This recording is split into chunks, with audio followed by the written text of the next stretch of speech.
I really believe that Columbia Ballet Collaborative is an essential part of Columbia's cultural and artistic scene, and also New York City's cultural and artistic scene.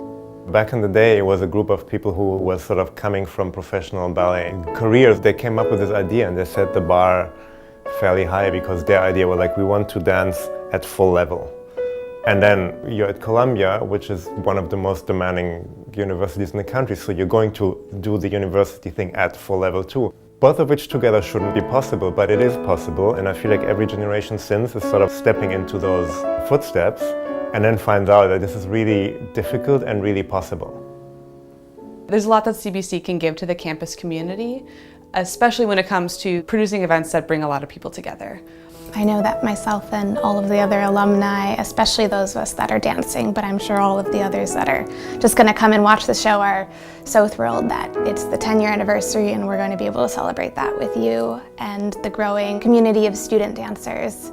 We have people from different kind of generations of CBC, which is a really beautiful thing. After leaving school and going into the workforce, you sort of realize how special an organization it is.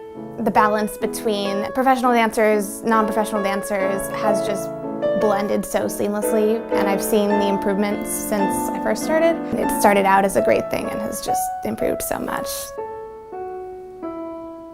That idea that, you know, if you're an artist, you're essentially emotional, or if you're a scientist, you're kind of cold and focused and analytic. But CBC was this wonderful intersection of all of these aspects of who we are. And so I think that kind of harnessing that complexity and playing with that is exciting. And I think that is another thing that's very special about CBC, in the way that it's curated, the liberties that are given to the artists. Being commissioned by CBC for the first time, I felt as though I could really express myself, even if that doesn't look like what people expect ballet should look like.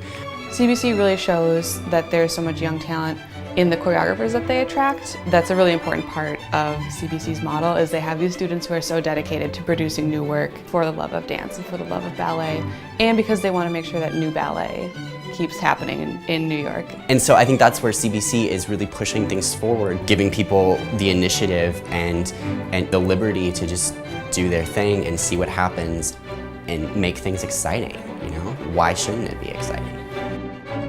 And walking into the studio with all of the alumni, the energy during our first rehearsal was incredible. It brought us right back to where we were 2, 3, 4, 5 years ago for some of us. Maybe the aesthetics have changed because it's such a fluid situation, you know, from year to year. But the basic premise of doing something that's quite incredible hasn't changed.